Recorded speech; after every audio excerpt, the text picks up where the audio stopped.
August 8th, 1944. Normandy, France. Darkness cloaks the dirt road south of Caen. A thick fog clings to the dense hedgerows, twisting the landscape into ghostly shapes. The ground trembles slightly. The low, guttural growl of Maybach engines breaks the silence.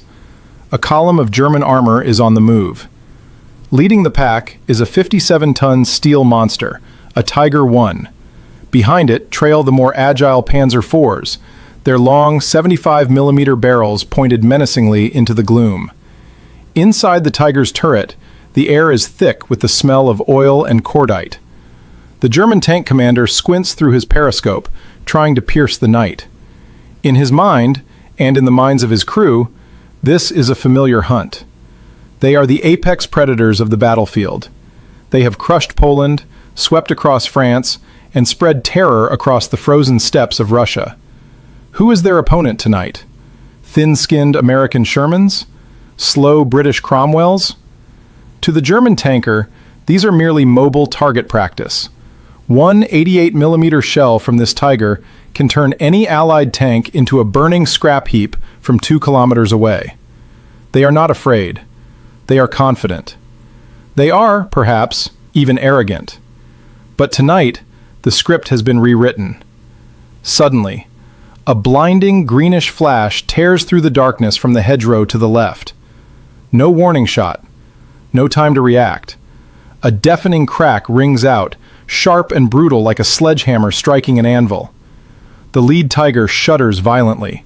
A small, neat, but lethal hole appears right on its 100mm thick frontal armor, a plate considered impenetrable. Inside, hell breaks loose. Ammunition cooks off. Flames erupt from the hatches. The giant steel beast, the pride of German engineering, has been neutralized in a fraction of a second. The remaining panzers panic. Turrets spin wildly, searching for the enemy. "Panzerfaust? Infantry ambush?" screams a voice over the radio. "No! The range is too far. Is it a Sherman? Impossible. A Sherman 75mm can only scratch our paint at this distance." A second flash. Then a third. This time, a Panzer IV's turret is blown clean off. The German tanks, the supreme hunters, are now being slaughtered by an invisible executioner. An enemy that does not show itself, delivering death sentences that slice through the thickest steel. In that chaotic moment, recognizing the flat trajectory and the terrifying velocity of the rounds, the surviving German soldiers realize the truth. A cold dread runs down their spines. It isn't the Americans. It isn't the British. It is the ghosts wearing the red ensign. It is the Canadians. Why did German panzer crews, the battle-hardened veterans of the Wehrmacht and the fanatical Waffen-SS, men who had faced waves of Soviet T-34s without flinching, begin to whisper warnings to each other about these opponents from across the Atlantic? Why, in blood-stained war diaries found years later, alongside fears of Yabos, fighter bombers, do we find trembling entries about the Canadian tank hunters? The truth is, the Canadian Army did not enter the Second World War as a military superpower. They did not possess tens of thousands of tanks like the United States, nor did they field super tanks with heavy armor like the Germans. From the outside, their equipment looked ordinary, even borrowed. The Sherman tanks they drove looked identical to the ones used by the Americans, tanks the Germans mockingly called Ronsons because they lit up so easily. But hidden beneath that ordinary exterior was a lethal difference. The Canadians brought a secret weapon to the European theater. It wasn't a new tank chassis, but a deadly combination. They paired the firepower of the Allied forces' most powerful anti-tank gun, the British 17-pounder, with a ruthless ambush doctrine, iron discipline, and a cold aggression on the battlefield. They turned ordinary Shermans into Firefly assassins. They transformed thin-skinned M10s into stalkers of the night. And most importantly, they shifted the tactical mindset from nightly tank duels to hunter-killer operations. To the Canadians, honor wasn't found in a fair fight. Honor was found in destroying the target before it even knew you were there. In this video, we won't just list dry technical specs. We are going deep into the fog of war, inside the cramped turrets, to understand the true horror felt by a Panzer crew when they realized they were being hunted by Canadians. What made these Canadian armored units the nemesis of the Panzer Force? How did an army often considered second string manage to break the back of German armor in the brutal battles of Normandy, the Scheldt, and the Rhineland? And why did even the most famous German Panzer aces learn to hesitate when they saw the maple leaf ahead? The answer lies in the darkness of the Normandy nights, in the crack of the 17-pounder, and in the untold story of the bravest tank hunters of World War II. Welcome to the story of the Panzer's nightmare. To understand why the Canadians became such effective hunters, we first have to understand where they started. They didn't begin the war as masters of armored warfare. In fact, in 1939, Canada's armored force was virtually non-existent, equipped with only a handful of obsolete tanks from the First World War. Canada was a nation of volunteers, a small dominion standing in the shadow of giants. Yet, they were tasked with building an army that could stand toe-to-toe with the mechanized might of the Third Reich. This transformation wasn't smooth. It was forged in fire and paid for in blood. The trauma of Dieppe, a hard lesson learned. The first major lesson, and perhaps the most painful one, came on August 19, 1942, at the port of Dieppe. This raid was meant to be a test of Allied capabilities, but for the Canadian tank crews of the Calgary Regiment, it became a massacre. Their Churchill tanks, heavy and slow, struggled on the Chert beaches. They were immobilized, trapped, and picked off one by German coastal guns. It was a disaster. But for the survivors and the strategists back home, Dieppe was a wake-up call. It taught the Canadian High Command a crucial lesson that would define their later doctrine. You cannot brute force your way through a prepared German defense. If you charge a Panzer or an anti-tank gun head-on, you die. To win, you have to be smarter. You have to use the terrain. You have to hit them where they aren't looking. The seeds of the hunter mentality were planted on the bloody stones of Dieppe. The tools of the trade, improvisation over innovation. Unlike the Germans, who were obsessed with building bigger, heavier, and more complex tanks like the Panther and the Tiger, Canada had to play the hand it was dealt. They relied on American and British industrial output. The backbone of the Canadian armored force was the M4 Sherman. It was reliable, easy to repair, and available in large numbers. But in a straight fight against a German Panther, the standard Sherman was woefully outgunned. Its 75mm shell would bounce off a Panther's frontal armor like a pebble off a windshield. The Canadians knew this. They didn't try to pretend their tanks were invincible. Instead, they focused on outgunning. They embraced the British 17-pounder anti-tank gun, a weapon capable of punching through a Tiger tank's armor from a kilometer away. While the Americans were hesitant to adopt the Firefly, a Sherman modified to carry this massive gun, the Canadians, along with the British, deployed them as quickly as possible. They also utilized the M10 tank destroyer and later the Achilles, an M10 with a 17-pounder. These vehicles had open-topped turrets and thin armor. To a novice crew, an M10 was a death trap. To a skilled Canadian crew, it was a sniper rifle on tracks. Because it had no armor to rely on, the crew had to kill the enemy first. The formation of the hunters. By 1944, as the invasion of Europe loomed, the 1st Canadian Army and the 2nd Canadian Corps had organized specific anti-tank regiments. These weren't just standard tank units, these were specialists. They combined towed anti-tank guns, hidden in bushes and dugouts, with mobile tank destroyers. Their doctrine evolved from the static defense of World War I into a fluid, aggressive defense. They learned that a panzer is most dangerous when it is moving and shooting. But a panzer is most vulnerable when it is blind. The classroom of Italy and the hedgerows. Before landing in Normandy, many Canadians cut their teeth in the brutal Italian campaign. At the Battle of Ortona, Canadian tankers learned to fight in the claustrophobic streets of a destroyed city. They learned mouse-holing, blasting through walls to avoid the streets. They learned that in close quarters, a clever ambush beats superior armor every time.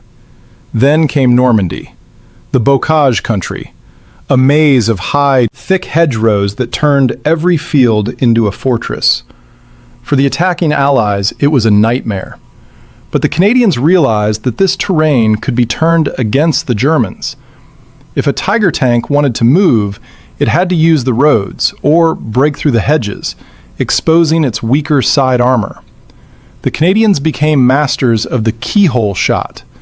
They would position a Firefly or an anti-tank gun looking through a tiny gap in the hedge, waiting for a German tank to cross their narrow field of view. Students became masters. By the time the Canadian Army pushed out of the Juno beachhead and moved toward Caen, they were no longer the inexperienced volunteers of 1939. They were hardened veterans who understood the asymmetry of armored warfare. Canada didn't enter the war with an empire of tanks mindset. They entered as students, but through the trauma of Dieppe, the grit of Italy, and the tactical hell of the hedgerows, they unintentionally graduated as masters in the art of panzer hunting. But courage and tactics alone aren't enough when you are staring down a 57-ton Tiger. To truly make a German crew panic, you need a weapon that can ignore their armor. You need a can opener. And in the summer of 1944, the Canadians brought exactly that to the battlefield. To understand the fear that gripped a German panzer crew in late 1944, you have to understand the mathematics of their survival. For years, German tankers operated with a comfortable equation. A Tiger I had 100 millimeters of frontal armor. A Panther had a sloped glacis plate that effectively doubled its thickness. Against a standard American Sherman with a 75 millimeter gun, the math was simple. The German tank was invulnerable from the front at almost any range. A Sherman crew had to close within suicidal distances, sometimes less than 500 meters, and flank the German tank to have even a prayer of knocking it out. This created a sense of invincibility among the Panzerwaffe. They were the knights in shining armor, and the Allies were peasants with pitchforks. But when the Canadians arrived in force, they brought a weapon that shattered that equation. They brought the can opener. The 17-pounder, the equalizer. The star of this horror show was the Ordnance QF 17-pounder. It was, without a doubt, the most effective anti-tank gun fielded by the Western Allies during the war. While the Americans were debating the need for heavier guns, the British and Commonwealth forces realized early on that the German cats, the Tigers and Panthers, needed to be put down. The 17-pounder was a beast of a gun. It fired a solid shot at a velocity of 2,900 feet per second. But its true terror lay in a special type of ammunition supplied to Canadian crews, the APDS, armor-piercing discarding sabot. Imagine a dart made of tungsten, one of the hardest metals on Earth, encased in a light sleeve. When fired, the sleeve falls away, and that tungsten dart flies at hypersonic speeds. It didn't just hit a tank, it punched through it like a hot needle through butter. For a German crew, this changed everything. Suddenly, the thick steel plate protecting them was no longer a shield, it was just extra weight.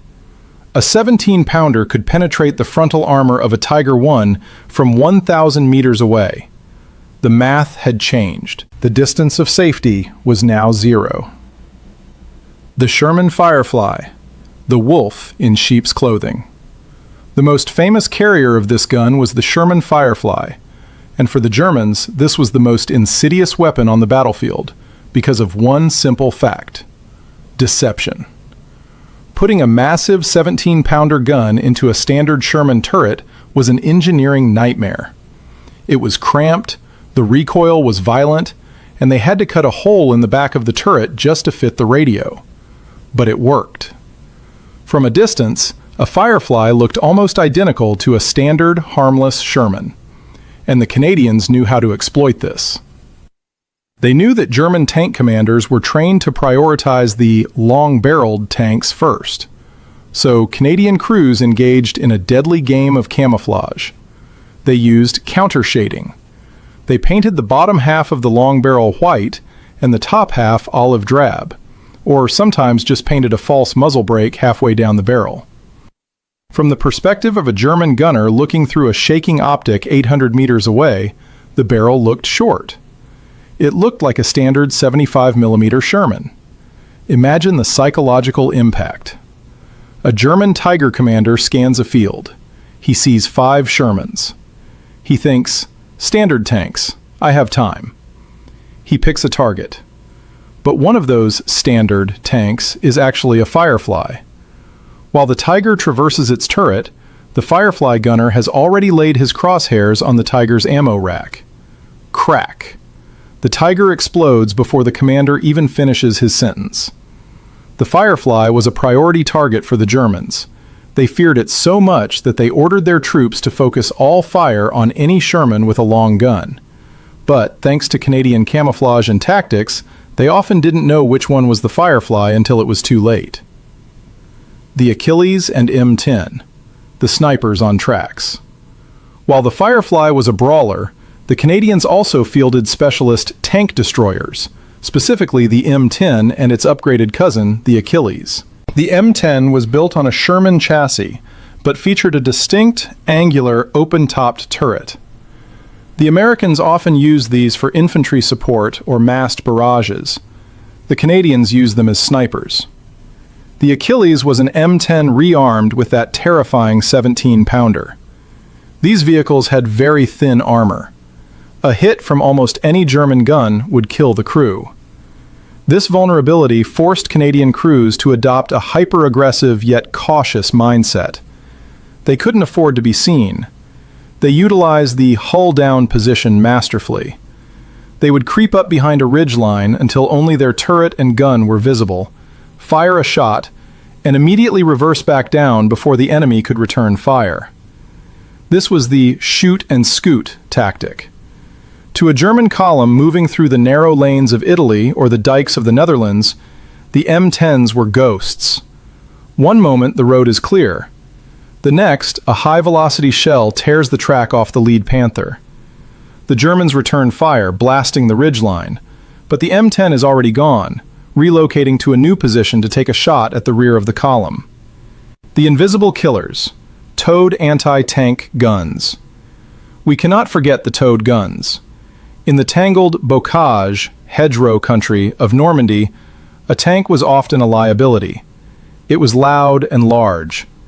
A towed 6-pounder or 17-pounder anti-tank gun, however, was silent and low to the ground. Canadian anti-tank regiments were masters of the ambush. They would drag these heavy guns into the thickest bushes, covering them with foliage until they were invisible from 5 meters away. They would wait. This required nerves of steel. Imagine being a gun crew, protected by nothing but a metal shield and a few sandbags, watching a 57-ton Tiger tank rumble toward you. The ground shakes. The noise is deafening. If you fire too early, the shell might bounce, and the Tiger will turn its machine guns on you. If you wait too long, you might be crushed. Canadian doctrine emphasized holding fire until the absolute last second, often engaging at ranges of less than 200 meters. At that range, a 17-pounder shot didn't just penetrate, it shattered the enemy tank. From the German perspective, this turned every bush, every shadow, and every corner into a potential death sentence. They couldn't see the muzzle flash until the shell had already hit them. It induced a state of constant, grinding paranoia. The psychological shift, from hunter to prey. This arsenal, the Firefly, the Achilles, the hidden AT guns, created a fundamental shift in the dynamic of the war. In 1940 and 1941, the Panzer crews were the hunters. They dictated the pace of the battle. But by late 1944, against the Canadians, they were the prey. The Canadians denied the Germans the one thing their tanks were designed for, the long-range duel. By using the Firefly's range to snipe, or the hidden guns to ambush, they stripped away the German armor advantage. A German tank commander wrote in a letter home, paraphrased from historical accounts, "You see nothing, then a flash, and then Müller's tank is burning. We cannot fight what we cannot see. The Tommies, British Canadians, are getting smarter. They don't play fair anymore." That was the point. The Canadians weren't interested in playing fair. They were interested in winning, and they had found the tools to do it. But tools are useless without the will to use them.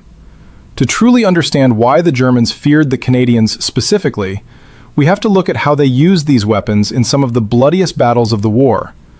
It wasn't just the gun, it was the ferocity of the men pulling the trigger. Weapons and specifications are one thing, but the true test of any tank hunter is the chaos of the battlefield. It is one thing to hit a target on a firing range. It is another to do it while artillery is raining down, the ground is turning to mud, and the enemy is the fanatical 12th SS Panzer Division. The reputation of the Canadian tank hunters wasn't built on paper. It was forged in 3 distinct hells, where they proved that the Panzer was not invincible. Hell number 1, the Italian shooting gallery. Before the famous hedgerows of France, the Canadians faced the mountains of Italy. This was not tank country. It was a nightmare of narrow mountain passes, ancient stone villages, and fortified valleys. The Germans, master defenders, used this terrain to create lethal kill zones. They buried Panther turrets in concrete bunkers, the Gothic line, and positioned Tiger tanks at the ends of long, straight roads. They expected the Allies to be stalled for months, but the Canadians adapted. At the Battle of the Leary Valley and the assault on the Hitler Line, Canadian armored regiments threw out the rulebook. They realized they couldn't outrange the Germans in these corridors, so they outmaneuvered them. They used the M10 tank destroyers not just as defensive weapons, but as assault guns. They crawled up rocky slopes that German commanders deemed impassable for armor. Imagine the shock of a Panzer crew, comfortably positioned to cover the main road, suddenly taking fire from a steep ridge on their flank. In one engagement near the Melfa River, a small force of Canadian tanks and infantry held off a massive German counterattack. The narrow terrain forced the panzers to move in single file. The Canadian 17-pounders, hidden in the rubble of bombed-out farmhouses, turned the Lead Panther into a burning cork, bottling up the entire column. The hunters became the hunted, trapped in a narrow lane with no escape, picked apart by invisible gunners. Hell number 2, the grudge match of Normandy. If Italy was the classroom, Normandy was the final exam, and the opponent was the 12th SS Panzer Division Hitlerjugend. This was a personal war. The 12th SS had executed Canadian prisoners of war in the early days of the invasion. A cold, burning hatred existed between these two forces. When they met in battle, quarter was neither asked for nor given. The climax came during Operation Totalize in August 1944. The Canadians did something insane. They launched a massive armored attack at night. Tanks are blind at night. But the Canadians used artificial moonlight, bouncing giant searchlights off the clouds to illuminate the battlefield with a ghostly glow. They advanced in tight columns, bypassing German strongpoints. When the sun rose, the German panzers woke up to find Canadian Fireflies and Achilles tank destroyers already deep behind their lines. The chaos was absolute. It was in battles like these, near Saintonge and the Verrières Ridge, that the Firefly myth became a terrifying reality for the Germans. Michael Wittmann, the legendary Black Baron and the most famous Tiger ace of the war, met his end in this sector. While historians debate exactly who fired the fatal shot, whether it was British yeomanry, Canadian Sherbrooke Fusiliers, or Polish armor, The context is what matters. Whitman led a counterattack into an Allied trap. He was ambushed from the flank by hidden 17-pounder guns. That moment symbolized the shift in the war. The greatest German tank ace, a man who had destroyed over 130 tanks, was not killed in a glorious duel.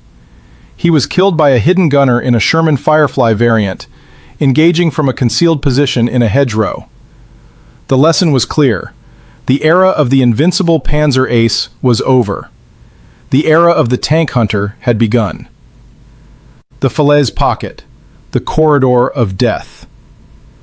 As the German army in Normandy collapsed, they tried to flee through a narrow gap near the town of Falaise. The Canadians were the northern pincer, tasked with closing this trap. What followed was not a battle, it was a slaughter. The Germans were desperate to escape. Their columns were a mix of Tigers, Panthers, horse-drawn carts, and stolen French cars. Canadian armored divisions, specifically the 4th Canadian Armored Division, positioned themselves on the high ground overlooking the escape routes. It became a turkey shoot. Canadian crews described firing their machine guns until the barrels glowed red. But for the tank hunters, the targets were the panzers trying to spearhead the breakout. Fireflies sat hull down on the ridges, systematically destroying any German armor that tried to push through. A German survivor described the scene. It was a corridor of death, burning steel everywhere. If you moved, you died. The Canadians were relentless. They didn't stop to rest, they just kept firing. By the time the gap closed, the once mighty panzer divisions that had terrorized Europe were reduced to smoking heaps of scrap metal littering the French countryside. Hell number 3, the mud of the Scheldt. Perhaps the most impressive and terrifying feat of the Canadian tank hunters came later in 1944, during the Battle of the Scheldt. This was a battle for the ports of Belgium and the Netherlands. The terrain was flooded, flat, and muddy. It was widely considered impossible for tank warfare. The Germans believed they were safe behind the dikes and canals. The Canadians proved them wrong again. They became water rats. They used amphibious vehicles, buffaloes, to flank German positions, but they also dragged their armor through mud that was waist deep. In these conditions, a heavy Tiger tank was a liability. It sank. It bogged down. The lighter Sherman, with its wider tracks, using duckbill extenders, could keep moving. Canadian tank hunters used the dikes as cover. They would creep an Achilles up the reverse slope of a dike, peek the 17-pounder over the top, fire a shot across the flooded plain at a silhouette on the horizon, and vanish back down. In the Battle of the Hochwald Gap, later in the Rhineland campaign, the fighting was so intense that it was described as a meat grinder. The Germans threw their last reserves of heavy armor into the fight. But the Canadian crews, now veterans of Italy and France, didn't flinch. They used the mud to their advantage, forcing the Germans onto predictable roads, where pre-sighted anti-tank guns were waiting. The result? A broken spirit. By the spring of 1945, the psychological victory was complete. German POWs captured by Canadians often asked to see the automatic anti-tank guns. They couldn't believe that human crews could reload and fire with such speed and accuracy. They weren't automatic. They were just Canadian crews, drilled to perfection, fueled by adrenaline and the knowledge that if they missed, they died. From the mountains of Italy to the mud of Holland, the Canadians had proven that a panzer could be killed anywhere, at any time.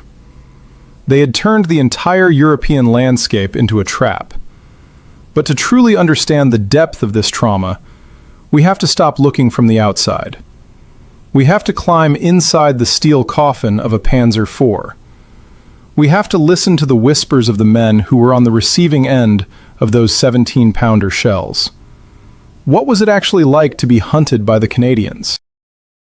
To truly grasp the magnitude of what the Canadians achieved, we must strip away the maps, the flags, and the strategic overviews. We must climb into the cramped, smelling interior of a Panzer IV or a Panther in late 1944. We must look through the thick, scratched glass of a vision block and try to understand the world through the eyes of a German tanker. For the first half of the war, the Panzertruppe were the kings of the battlefield. They operated with a swagger, a confidence born from the belief that their machines were superior to anything the enemy could field. They were the hunters. But by the time they faced the 1st Canadian Army in the hedgerows of Normandy and the mud of the Scheldt, that confidence had evaporated. It was replaced by a gnawing, constant paranoia. The mathematics of fear. In a tank, your life depends on math. Armor thickness versus penetration capability. Distance versus velocity. For a German crew, the math used to be comforting. If I see a Sherman, I can wait until 800 meters. He cannot hurt me until 400 meters. I am safe. The Canadians destroyed this safety. Imagine the psychological toll of knowing that the safe zone no longer exists. German crews operating in Canadian sectors reported a specific kind of anxiety. When engaging American units, they often feared the overwhelming air power, the Yabos, fighter bombers, that roamed the skies. But when engaging Canadians, the fear was on the ground. It was eye level. It was the fear of the silent death. The 17-pounder APDS round traveled so fast, nearly 3,000 feet per second, that it hit the tank before the sound of the gun firing could reach the crew. There was no whistle of an incoming shell, no warning explosion nearby to help you adjust, just a sudden, violent, metallic impact. Surviving German reports described the sound not as a boom, but as a terrifying crack, like a giant whip snapping against the hull. One moment, you are scanning a tree line. The next, your driver is dead, and the ammunition is cooking off. The randomness of it, the inability to predict where the death blow would come from, shattered the nerves of even the most experienced SS veterans. The Canadian reputation. Word traveled fast in the Wehrmacht. Soldiers talk. In the mess halls and the field hospitals, stories circulated about the different Allied armies. The British were seen as methodical, sometimes cautious. The Americans were viewed as reckless but overwhelmingly supplied. If you destroyed one American tank, 3 more would appear. But the Canadians? The Canadians developed a reputation that was a strange mix of the two, with an added edge of brutality. German intelligence and soldier gossip identified the Canadians as shock troops. This was a hangover from World War I, but it was reinforced in World War II. After the atrocities committed by the 12th SS Panzer Division against Canadian prisoners in the early days of Normandy, the Canadian armored divisions fought with a cold, ruthless fury. A captured German officer in the Falaise pocket reportedly remarked, "The Americans fight to go home. The British fight for king and country. The Canadians fight like they are angry." For a panzer crew, this meant that surrendering or retreating wasn't always an option. When you saw the red ensign, you knew the enemy was going to close the distance. You knew they were going to use the terrain aggressively, and you knew they weren't going to stop just because the sun went down. The Firefly paranoia. This reputation manifested in a specific battlefield behavior: target fixation. German tank commanders were drilled to scan for the long barrel of the Firefly. This created a psychological hesitation. Imagine a German gunner looking through his sights. He sees 3 Shermans moving across a field. In 1942, he would just shoot the closest one. In 1944, facing Canadians, he pauses. He squints. Is the second one a Firefly?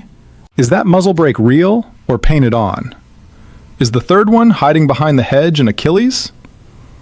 That split second of hesitation, that frantic mental calculation, was often the difference between life and death. The Canadians weaponized this paranoia. They knew the Germans were looking for the big gun, so they used the standard Shermans as bait, drawing the German fire while the Fireflies sat still, camouflaged, waiting for the Panzers to reveal their muzzle flashes. The claustrophobia of the hedgerows.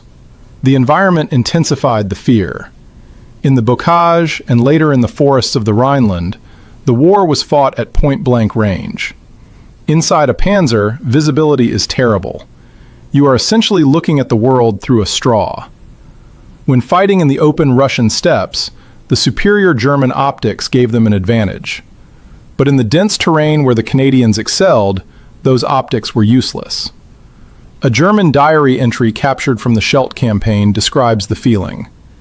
The mud is everywhere. The engine strains. We cannot see more than 50 meters. Every bush could be a tank destroyer. Every shadow could be a Canadian with a Piat. We are blind giants, stumbling in the dark, waiting for the hammer to fall. The Canadians were masters of silence. They would turn off their tank engines and wait for hours, listening for the squeak of German tracks. For the German crews, the silence of the Canadian lines was more terrifying than the noise of the American lines. Silence meant the hunters were waiting. The breakdown of the Übermensch. Ultimately, the Canadian tank hunters achieved something strategic. They broke the myth of the Übermensch, superhuman, within the Panzer Corps itself. The propaganda reels in Berlin showed Tiger tanks as invincible machines, piloted by Aryan heroes. But the reality in the field was a dirty, muddy struggle for survival against an enemy that refused to play by the rules of quote-unquote knightly warfare. When a Tiger tank, a machine that cost hundreds of thousands of Reichsmarks and thousands of man-hours to build, was knocked out by a Canadian farm boy in a thin-skinned M10 using a well-placed ambush shot, it destroyed morale. It proved that technical superiority could not overcome tactical brilliance and sheer grit. The fear wasn't just about dying, it was about the helplessness. The feeling that no matter how thick your armor was, the Canadians had a way to get through it. They were like wolves taking down a bear, nipping at the flanks, hiding in the brush, striking the hamstrings, and bleeding the beast dry. By the time the Canadians crossed the Rhine, the sight of a Sherman Firefly did not just provoke a tactical response, it provoked a visceral, gut-level dread. The panzer crews knew that inside that unevenly shaped, painted-up Allied tank sat a crew that knew exactly how to kill them, and had the weapon to do it. They had ceased to be the masters of the battlefield. They were just targets waiting for the 17-pounder to crack. When the guns finally fell silent in May 1945, the landscape of Europe was littered with the rusting carcasses of the once mighty Panzerwaffe. The Tigers, Panthers, and King Tigers, machines built to last 1,000 years, were reduced to scrap metal, waiting to be melted down to rebuild the very cities they had destroyed. But amidst the silence of the post-war world, a new understanding began to emerge. Historians, military strategists, and surviving soldiers began to analyze what had actually happened in the tank battles of Western Europe. The narrative that had dominated the early years of the war, that German technology was superior and Allied armor was inferior, was proven to be incomplete. Yes, the Germans built better tanks, but the Canadians proved that you don't need a better tank to win a tank war. You need a better doctrine, and you need men brave enough to execute it. The formula for victory. The legacy of the Canadian tank hunters is not defined by a single piece of equipment. It wasn't just the 17-pounder gun, although that was the tool that leveled the playing field. It was the unique Canadian formula of war that terrified the enemy. They combined the industrial might of the American supply chain, the technological ingenuity of the British weaponry, and a uniquely Canadian tactical aggression. They were the only army to fully embrace the hunter-killer philosophy at every level, from the individual tank commander hiding his Firefly in a barn, to the corps commanders planning massive night operations like Total Eyes. They proved that a smaller, volunteer army could punch far above its weight class. Canada did not have the endless manpower of the Soviet Union or the limitless resources of the United States. They had to be smarter. They had to be more efficient. And in doing so, they earned a distinction that few other Allied units achieved: the specific, targeted fear of the German SS. The human cost of the hunt. We must not forget the human face of this legacy. The men who sat inside the Shermans and M10s were not born warriors. They were farm boys from the prairies, fishermen from the Maritimes, and factory workers from Ontario. Most were in their early 20s. They knew the odds. Every time they climbed into a Sherman Firefly, they knew they were sitting on a priority target. They knew that if a German gunner saw them, he would ignore every other tank to kill them first. Yet, day after day, from the beaches of Juneau to the banks of the Rhine, they started their engines. They fought a war of nerves. They lived in a world of constant, high-stakes hide-and-seek, where a single mistake meant being incinerated in a steel box.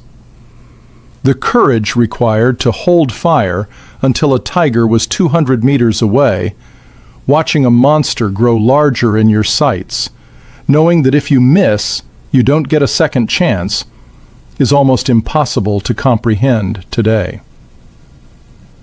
A lesson for the future.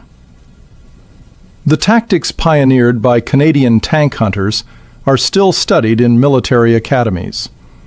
The concept of using light, mobile assets to ambush heavier, superior forces is a cornerstone of modern asymmetric warfare. They showed the world that heavy armor, no matter how thick, is vulnerable to an enemy who knows how to use the terrain. But perhaps their greatest legacy is the respect they carved out of the enemy. In the final analysis of World War II, the German panzer crews, proud, arrogant, and skilled, were forced to admit that they had met their match. They were not beaten by a wave of steel or overwhelmed by sheer numbers alone in the Canadian sectors. They were outfought. They were outsmarted. They were hunted down. The final image. Imagine a quiet field in Normandy today. The hedgerows are still there, thick and green. The cattle graze where furious tank battles once raged. If you look closely, you might find a rusted piece of track link or a scarred stone wall. But the true monument isn't in the metal. It's in the silence that reigns where the monsters once roared. The Canadian tank hunter was an anomaly in military history, an underdog who refused to accept his status. He took a borrowed tank, a big gun, and a map, and he went out to hunt the most dangerous game on Earth.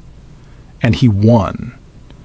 In the annals of war, the Tiger tank will always be remembered as a symbol of terrified power. But let history also remember the answer to that power. Let it remember the flash from the hedgerow, the crack of the 17-pounder, and the maple leaf painted on the side of the hull. For the panzer crews who lived through the nights of 1944, the war didn't look like a glorious charge. It looked like a shadow waiting in the dark. And that shadow was Canadian. This is the story of how the students became the masters. This is the story of the Canadian tank hunters.